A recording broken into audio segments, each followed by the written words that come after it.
Great. Well, welcome everyone again. This is the Prenatal to 5 Innovation Supports Team Request for Qualifications Information Session. This is our second session. Everything will be the same that was shared out in the first one last week.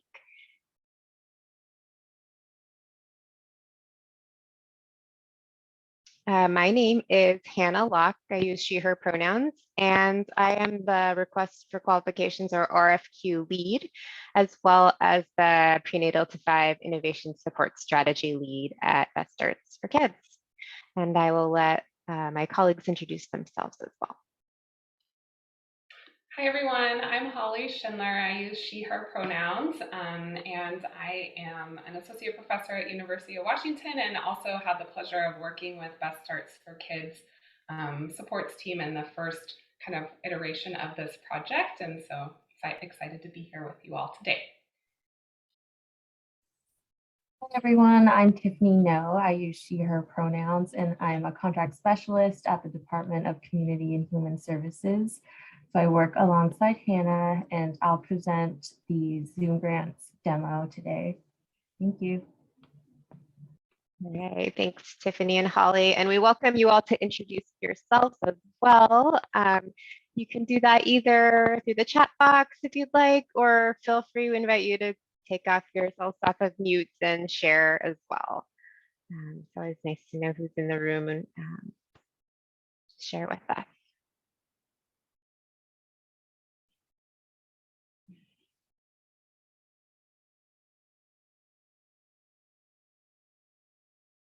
Okay. Great. Thanks, Nicole. Welcome.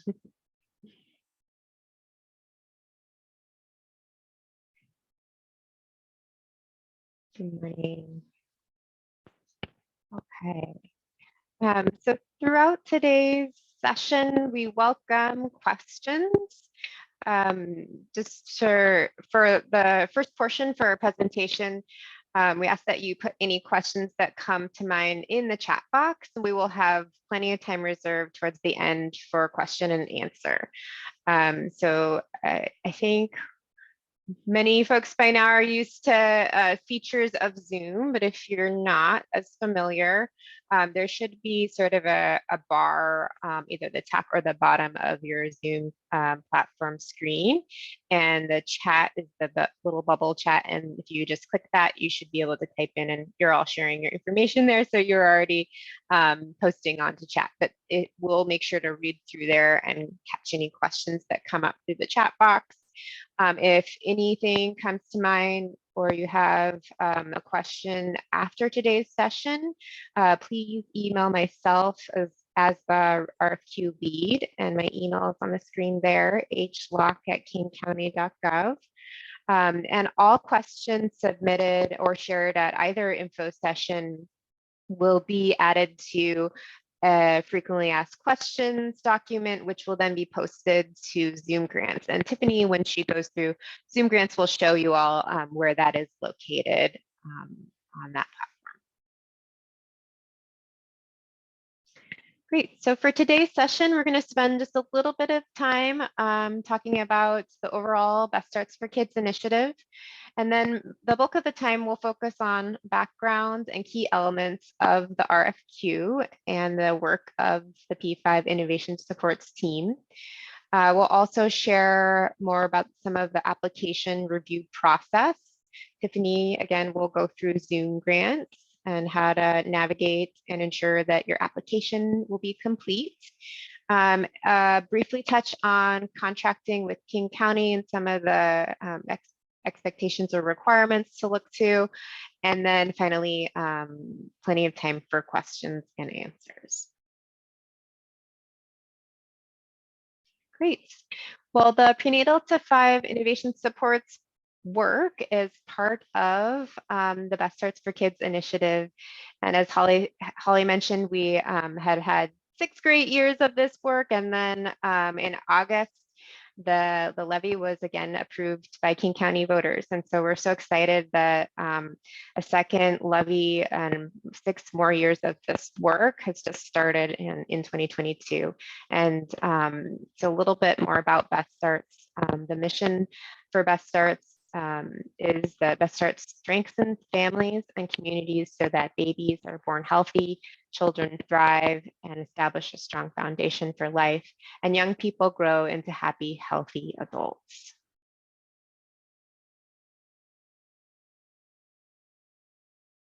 At Best Starts, we seek to lead with our values. We strive to center equity, moving towards meaningful change for those who we see the most and greatest disparities as a result of systemic oppression. We are community oriented and value transparency as a way to be in trusting relationship with community. And we'll talk a little bit more about these values and how they come out in the work that we'll do through this strategy. Our initiative is guided with the help of the Community and Youth Advisory Board, and that board has developed an equity statement that I wanted to share some pieces of that statement here today. Equity is an ardent journey toward well-being as defined by the affected. Equity is disruptive and uncomfortable and not voluntary.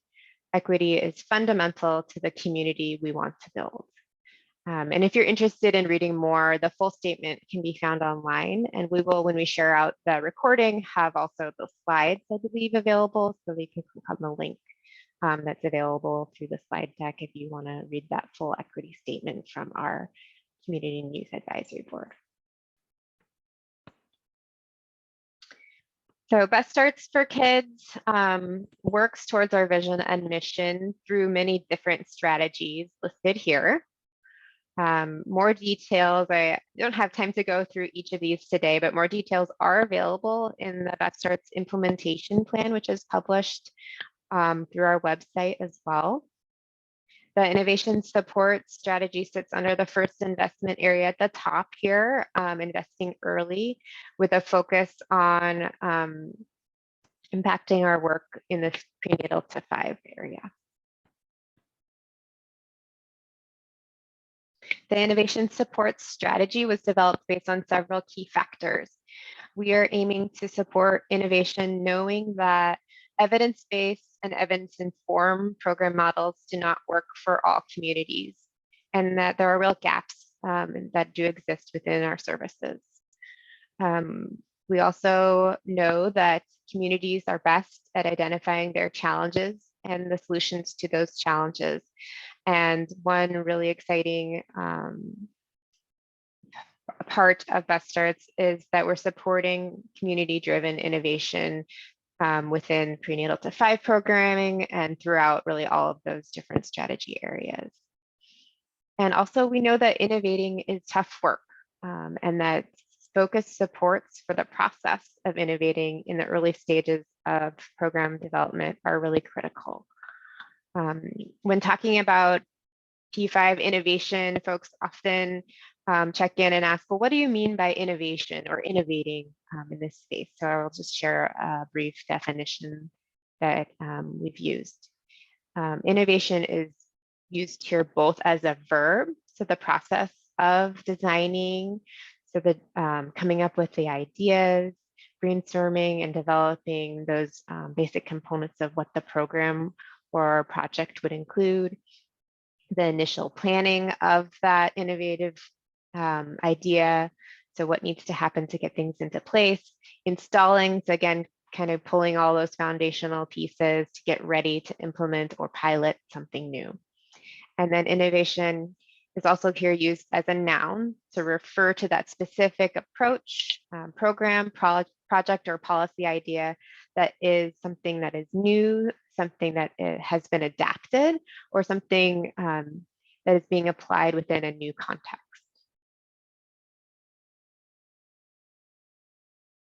How does this connect to the larger work of Best Starts for Kids?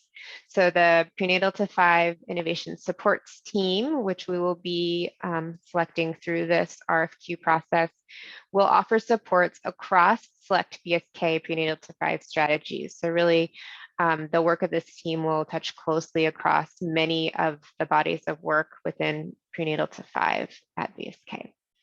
Supports will offer resources and strengthen the assets and capabilities of CBOs as they drive innovation. And BSK will approach this work in alignment with our values and in partnership with the supports team. So as I mentioned, we are a value-led initiative. And so the work at the level of the supports team, at the level of the strategy, will really integrate and align with those values. And Holly is going to share a little bit more into details of who the supports team is and the specifics of the work that they'll be supporting. Hi everyone. So this RFQ really seeks to build a team who is going to drive this innovation support strategy that Hannah's been sharing about. And together, the team will center relationship, collaborate and share power, adopt a shared framework and shared values to further racial equity, apply experience and key areas of knowledge and skills. This team will share knowledge and expertise and build upon each team member's strengths and assets. They will consider individual learning styles and cultural relevance, partner with BSK-funded CBOs, and engage in providing a variety of supports as they lead innovative programming for families. This team will also co-create and responsibly adapt supports. I think this last one's really key because the supports team will be working with with CBOs to do the same kind of work and innovating. So the supports team will hold these same values as the teams that we're supporting. So really holding this idea of constantly learning and adapting.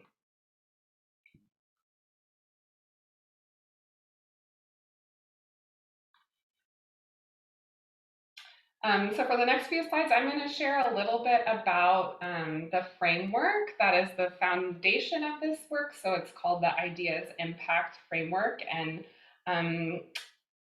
while it does serve as a foundation, it's not meant to be a rigid structure. So there's still going to be a lot of flexibility and co-creating with the CBOs and the supports team around what the actual supports look like. But the framework provides some kind of key values and components within this work. So IDEAS stands for Innovate to Solve Unmet Challenges and Further Equity and Social Justice. Develop an innovation with a clear and precise theory of change. Evaluate the theory of change to determine what works for whom and why. Adapt responsibly and scale promising ideas. The framework has 5 guiding values and 3 kind of components that are core to this work. The guiding values that are also aligned with some of BSK's values include equity and social justice, co-creation, clarity, responsive adaptation, and shared learning. And then there are kind of 3 key components within the framework, and the innovation support team would be working with CBOs to develop some of these components through an initial workshop and other supports along the way. And those components are a theory of change, an evaluation plan, and then innovation materials and development.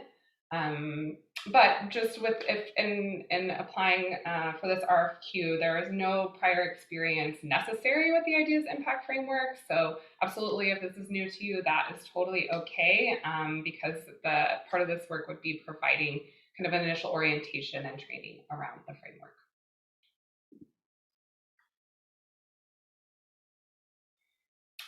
Now switch gears just a little bit and share some of what supports look like when we did this work the first time around.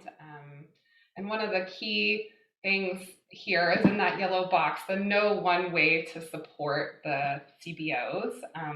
So the types of support that will be offered will really be co-created and led by the needs of the CBOs along with the expertise of the support team members. So support can look different depending on the kind of needs and the skills of the group. But some of the ways that we have provided support and that will likely continue in this kind of next round. So one was we started with a workshop that the innovation supports team led, kind of an intensive couple of days workshop with the CBOs. And then throughout, we also had shared learning meetings where CBO teams came together and built connections and kind of developed a shared community together. So those are a couple of the sort of group supports that the innovation supports team would lead, but that would be paired with regular individualized supports and kind of in which there's facilitation and reflection and sharing of tools and resources.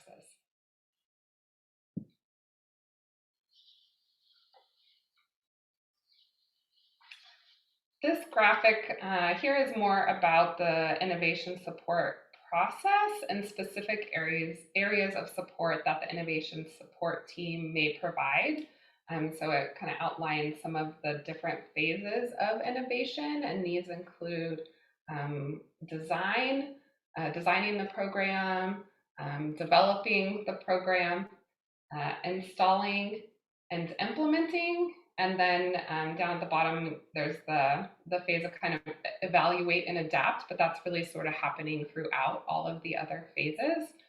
So I'll kind of go through each one and not read all of them out, but just give a couple of examples. So within the design phase, for example, there is community engagement, co-creation, and accountability. So innovation support team might, for example, help to think about leading a listening session with the community as they're designing their program. In the development phase, this is somewhat of a more intensive phase that would include things like perhaps the workshop that we talked about, where the innovation supports team is really helping to facilitate the development of a theory of change and thinking through the types of questions the CBOs might want to ask within their evaluation to learn what's working or not working, and for whom and why. And then in the installation phase, this is really supporting thinking through things like policies and practices, or program project managing and staff hiring. And then the implementation phase, we saw kind of CBOs really wanting support around that kind of ongoing staff development, participation, outreach, and engagement. And then the evaluation and adapt is again a key area throughout the different phases. And so really looking for innovation supports team members who can kind of help to bring some of these focus areas. So this would be supporting CBOs in refining their evaluation plan, perhaps evaluating, having evaluation and data policies and processes, selecting and adapting measures that align with their theory of change, and then things like setting up a database, and eventually thinking through how to think about different types of, thinking about how to analyze the data to answer the questions that the CBOs are interested in answering about their program.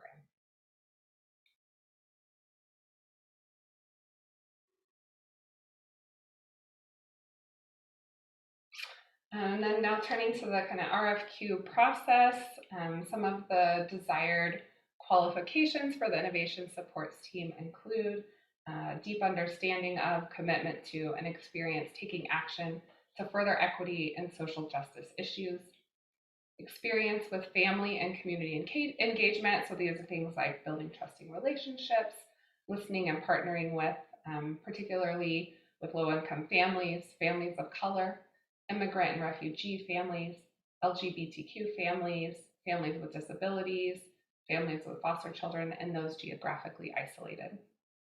Experience with supporting others through things like reflective practice or small, large group facilitation or coaching. Experience with knowledge of prenatal and early childhood development programs or systems. Experience with program evaluation in a community setting. And at least 2 or more of the following kind of areas as they relate to P5 services and programs. So design, development, installation or implementation. So some of those phases that we spoke about on the previous slide. Now I will turn it back over to Hannah.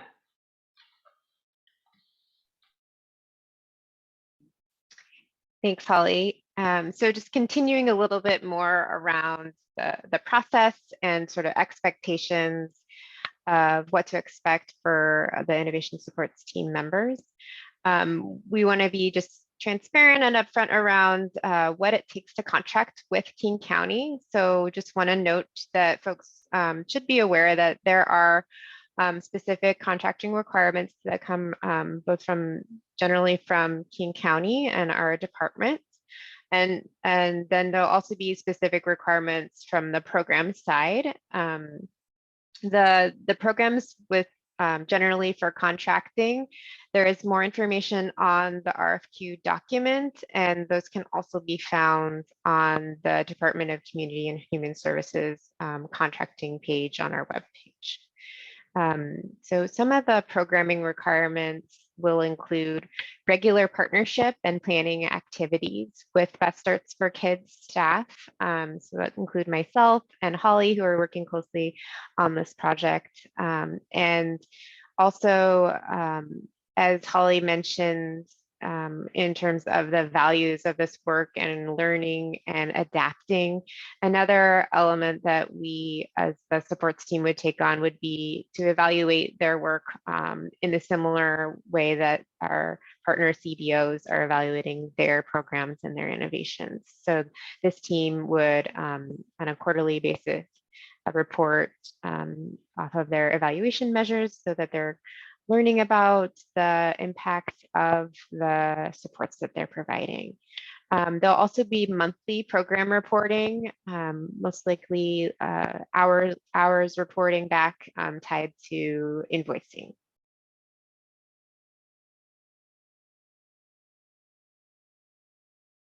Okay.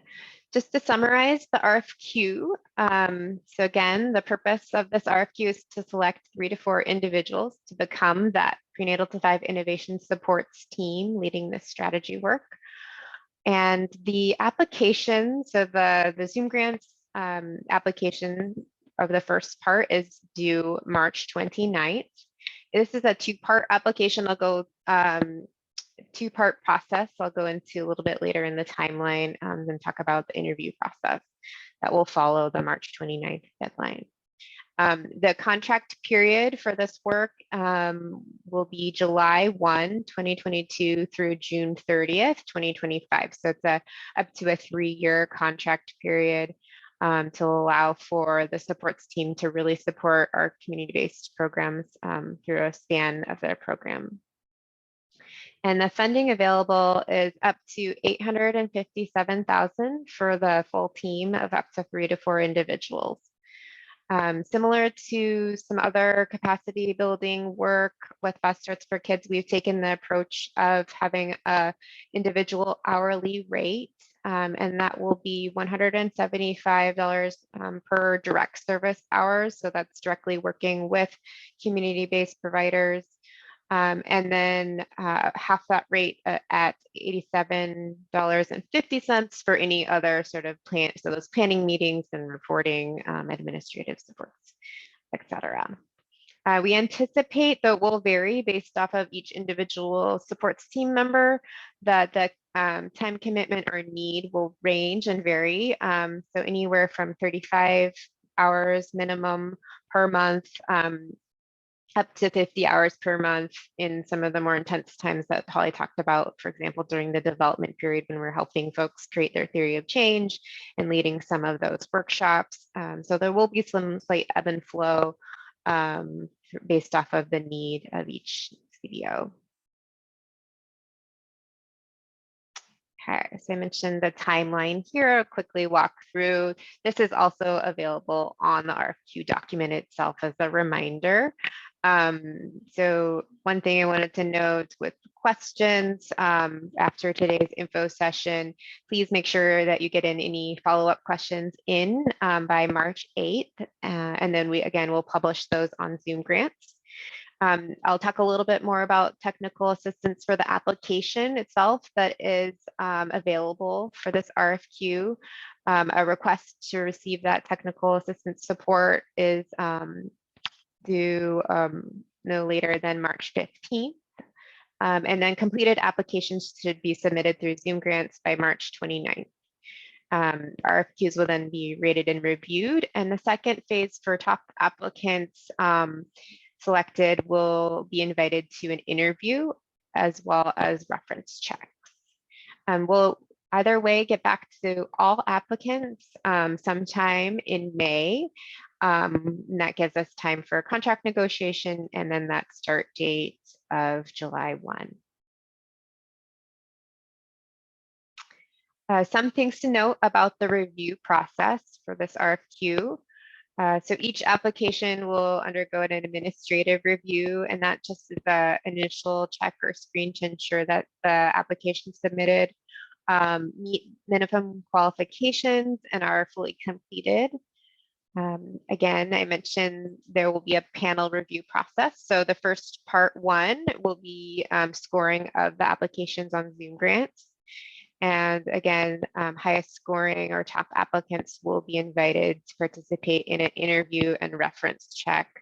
I forgot to note on the previous slide, those dates of April 25th through 27th, I believe, are reserved for the interview. So if you do submit an application, I just advise that folks kind of hold those days on their calendars in the event that you're invited to interview. Any funding recommendation process does need final approval by our department leadership team. And then just to note that any and all applications submitted will go through this formal review process. The review panel will closely follow rating criteria that's listed within the RFQ document on pages 12 through 13. I'll also talk a little bit, give a summary of that criteria on the next slide, and that there is an appeals process for the RFQ that's outlined in the RFQ document. Great, so again, just to highlight the please review the rating criteria related to this request for qualifications application. So the narrative questions as part of the written application on Zoom Grants will be scored by our review panel, and they'll use the criteria listed to score those points. And so this is just a summary, as there are more detailed criteria listed in the document that I wanted to highlight these key areas. So again, the summary criteria will look at applicants with deep understanding, commitment, experience as it relates to upholding BSK, race equity, social justice, and other key values and principles.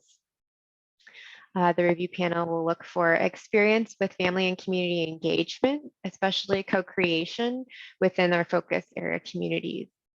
And we're also looking for demonstrated relevant knowledge, skills, and experience in providing supports, as well as demonstrated relevant knowledge, skills, and experience that as it relates to the innovation focus areas. So that graphic that Holly described of the different phases of innovation and those types of topics that will be really relevant for folks as within the community-based organizations as they are going through this innovation process.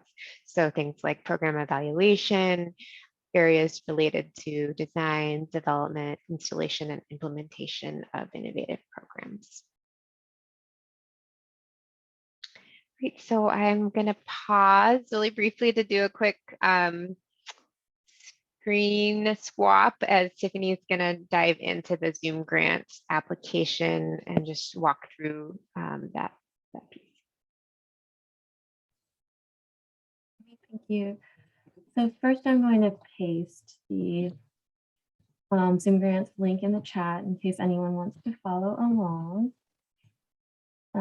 So once you click that link, it will take you to Zoom Grants, and this is the kind of welcome page for this specific program.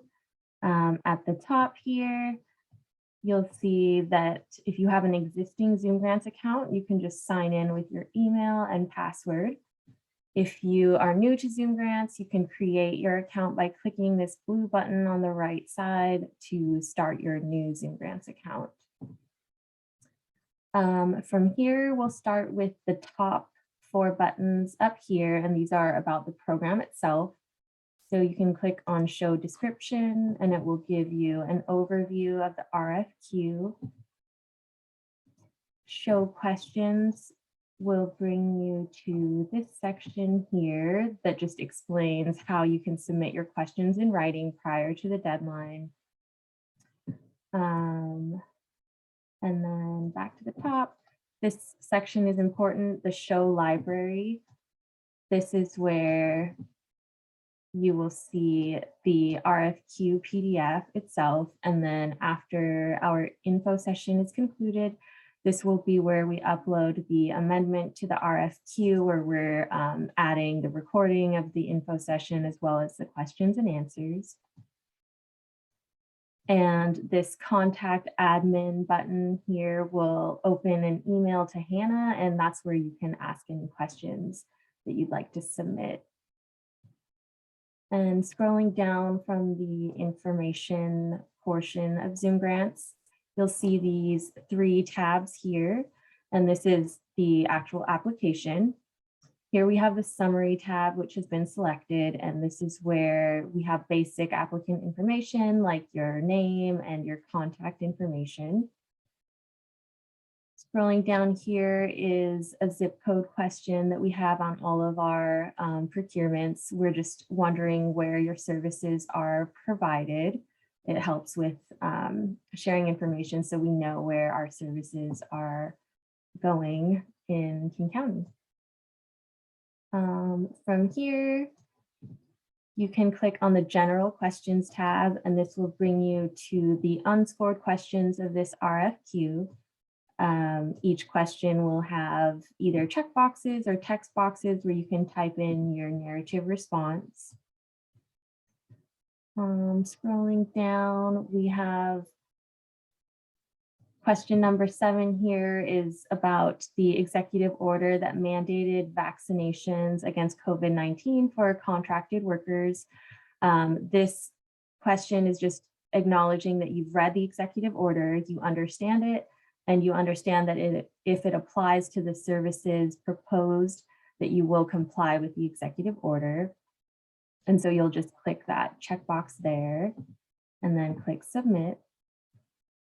At the bottom here, you have previous and next buttons, and you can use these to navigate as well, or you can scroll back to the top to just click to the next tab. And the narrative questions are the scored portion for this RFQ, and each has a text box. You have a maximum number of characters shown down here, which is 65,000. So you'll just go through and make sure that you're adding your responses to each of these questions. And then when you're done, it'll automatically save, which is a feature that Zoom Grants has. If you're typing a question in a box, you can click out of it and it will auto save. So you don't have to complete the application in one sitting. You can finish part of it and come back to it. Another feature that Zoom Grants has is once you submit your application, it will alert you if there are any missing pieces of information that you need to submit or that you need to include before submitting. So pay attention to that. And the final thing is if you need help, there's this little help link at the top, and you can just click that. And this help box will pop up. For any technical assistance, technical issues that you run into with Zoom Grants, you can click this Ask Zoom Grants button at the bottom, and you'll just need to explain the issue that you're encountering, and you'll get a response fairly quickly. It's kind of like submitting a help desk ticket. If you have questions about the content of the RFQ, you can click this Contact Admin button, and this will open an email to Hannah again, so you can submit your questions, and then responses will be published through Zoom Grants in the library that I showed earlier. So that's it for the Zoom Grants walkthrough. Feel free to add any questions you have through the chat. I'll stop sharing and send it back to Hannah.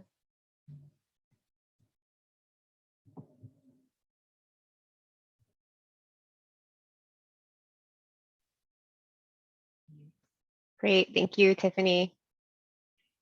Okay, so just a couple more pieces of information or resources available to you. Best Starts for Kids is made available free application technical assistance.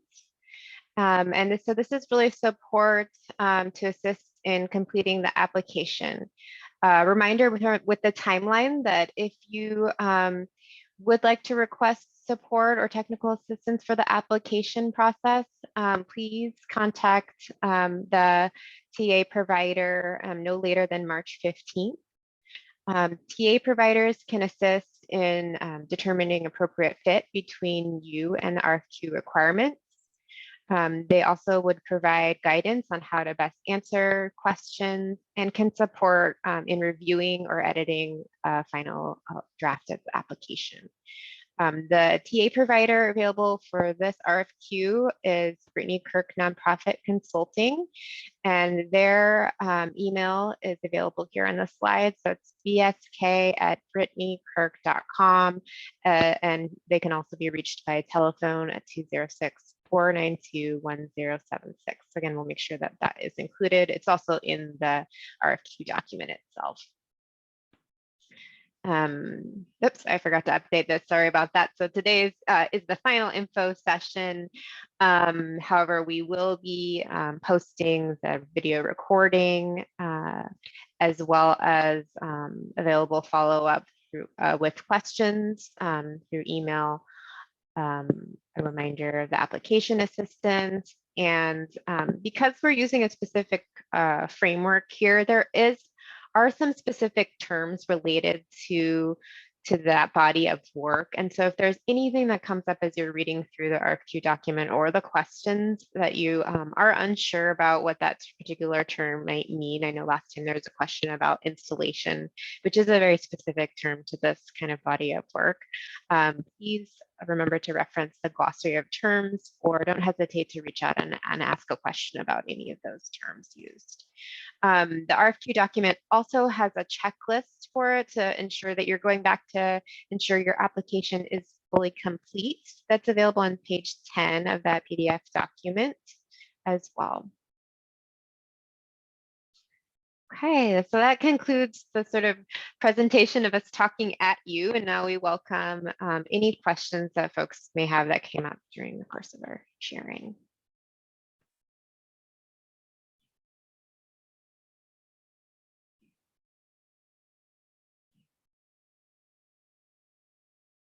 I will stop share just to pull this off here really quick. And if there are no questions, we can go ahead and close today's session. And there were some questions from the last session that will be posted on the Q&A document on Zoom Grants. So feel free to look back at that as well.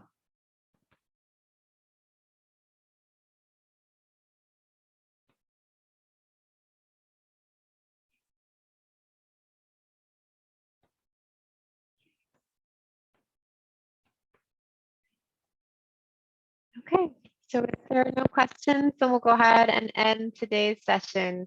Thank you everyone so much.